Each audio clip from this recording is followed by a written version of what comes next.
Hello and welcome to a World of Tanks review with Luca.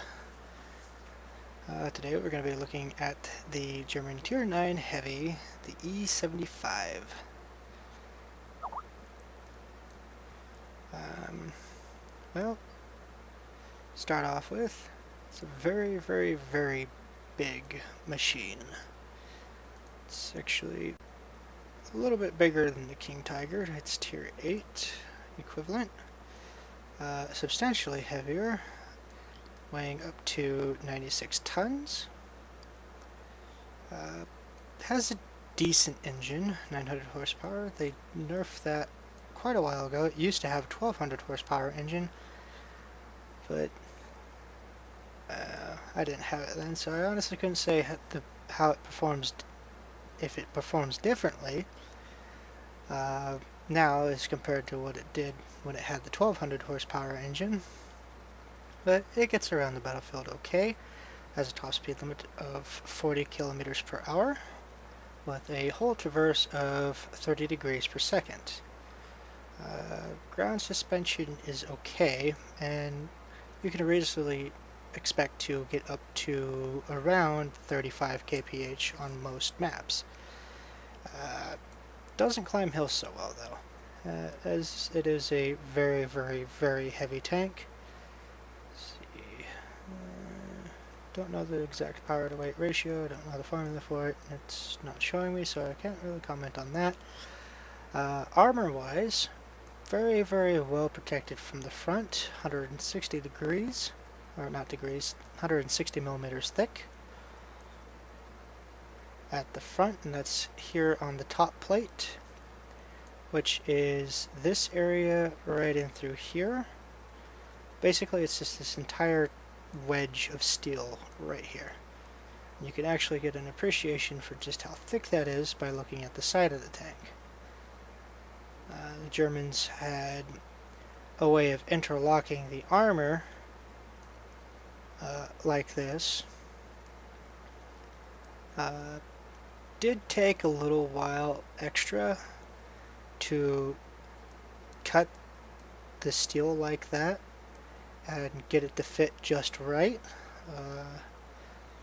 which does kind of create production time problems, as it does take a fair amount of skill to make the cuts like that, and this tank would have been made back in the late 40s, long before precision machining was ever around, at least for cutting steel that thick. Most of the time it was just done with an oxyfuel setup, most likely oxyacetylene, which is very good for cutting through thick plates of steel. But that's a big chunk of steel, and that would take a very long time to cut. Now, its lower plate, I don't know exactly how thick it is. It's not 160 millimeters, I know that, but it is reasonably well sloped back. As you can see there, very nice sloping, but from the front, shots will still go through your lower plate. So it's always a good idea to cover that up as best as you can and just present, ideally, a little bit of your turret front, which is 252 millimeters thick, and maybe just a little bit of the side. Something I've come to notice over time playing the King Tiger, or Tiger 2 as it is here in the garage, and the E75 in tanks with similar front profiles like them, is this little plate here above the tracks is a bit of a weak spot. If you look at it directly from the front, it just leads into the tracks, which, if shot there, will track you. But if you come in at it from the side, even while angled, for some reason it just goes right through. And I think the reason that is because it's technically part of the side hole, which is quite flat. Not a lot of angling going on there, so I'd imagine that's the case for that. It's the same on either side, so that is something to keep in mind when coming around corners. Side scraping, and yeah, something to take into account when you're angling the hull. Ideally, this is about the angle you want when angling your hull towards the enemies. About a degree like that, 15 to 20 degrees, give or take. Maybe so far as the 25, maybe to 30 range, but only if you've got something to cover up your side, because shots will start to be able to penetrate your side armor like that. So this is a good way for corner fighting, not so much in the open. As for the side armor, it's 120 millimeters thick, very flat, very boxy. Side of the turret, 160. Once again, same story, fairly flat, except for this little bit right here where it's a little bit rounded up towards the top. Actually, no, that seems to go all the way through. Yeah, it's got a little bit of a rounding there, but shots will go through that with next to no trouble. If from that, directly from the front. The E75 is quite good at side scraping. For side scraping, you want to be at an angle about like so. Once again, try and keep your lower plate covered up as best as you can, and just try and present about this much of your turret if you can, and maneuver just to the point where you can poke your gun around the corner, take your shot, and roll back forward. An angle like this is quite good for the A75. Once again, if you start getting into degrees like this, particularly in tier 10 matches against tank destroyers, shots will start going through.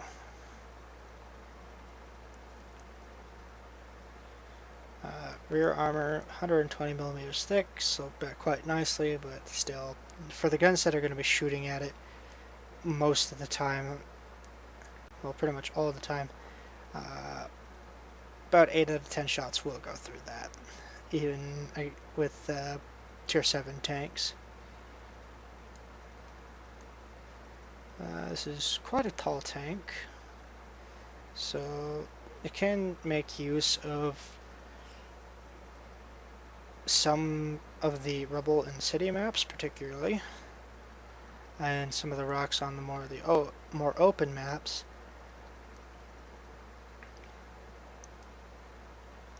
That most tank destroyers and Russian tanks, for example, just kind of struggle with because they're so short. Has a horrid reload rate. About 13 seconds or so on the reload, actually 13 and a half on my current setup, and I'll get to that in a minute. Turret traverse, very slow, 18 degrees per second, but by the time you're at tier 9 with the German heavies, you're quite used to it, because, well, King Tiger's turret swings around relatively quickly. Same with the Tigers, but still, it's, compared to most of the things that you're going to be fighting, it's a very, very slow turret traverse, which is kind of a bad thing at the ranges this thing excels in, which is medium and close range brawling. Well, not necessarily brawling, but close quarters street fighting, which is where this tank really comes into its own. The gun is reasonably accurate, 0.38, not the best. Definitely not what you're used to in the German trees. 105 millimeter on the King Tiger, 0.34. This has a 0.38, so it's slightly worse. Bit longer of an aiming time than what you're used to coming up the tree. But once again, this is more of a close quarters city fighting tank. The penetration on the gun itself is quite good. 185 to 308 millimeters of standard penetration. As with the armor piercing, it's APCR, 233 to 389 millimeters of penetration. Gets very good damage. I find that the E75 will average right around 500 damage per shot, which is quite good.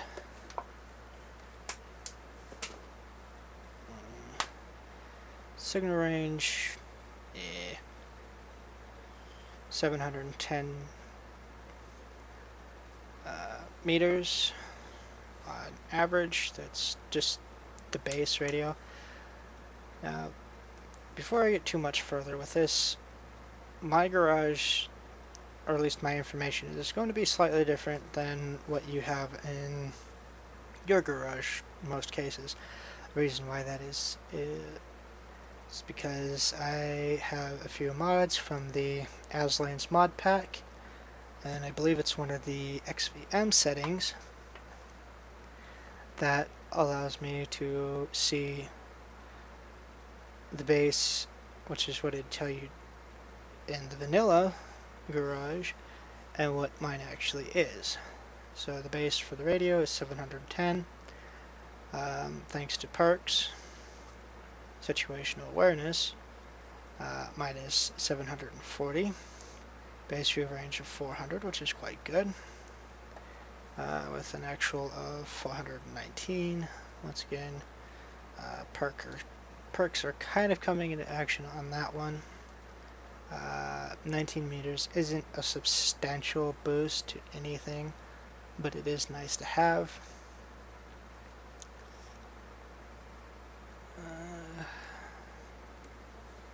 Crew setup, commander, gunner, driver, radio operator, loader. I have 6 cents on here, mostly because this was my original Tiger crew, and I used it more as a sniper tank, but 6 cents always nice to have. I use snapshot, which is great for turret rotation because the gun dispersion on this thing when moving and swinging the turret around does get a little wild. Clutch braking, very, very useful because it turns reasonably well, and just getting a little extra performance out of that. Very, very useful. I'm also working on off-road driving, which will help the ground resistance of the suspension, which will perform how well it accelerates, turns, all that fun stuff on various terrain. Situational awareness, once again, it was originally a sniper setup on my Tiger, which is where this crew came from. And camouflage doesn't really do much on this tank, because it is a close quarters fighter, so kind of redundant there. Repair is always a good thing to have on your heavies. For equipment, a gun rammer is absolutely essential on this thing. 3.82 rounds per minute is just horrible. As for additional ones, ventilation, always a good thing. Get that reload and aim time down. A vertical stabilizer might be useful, or maybe a super heavy spall liner, because you will be artillery target number 1.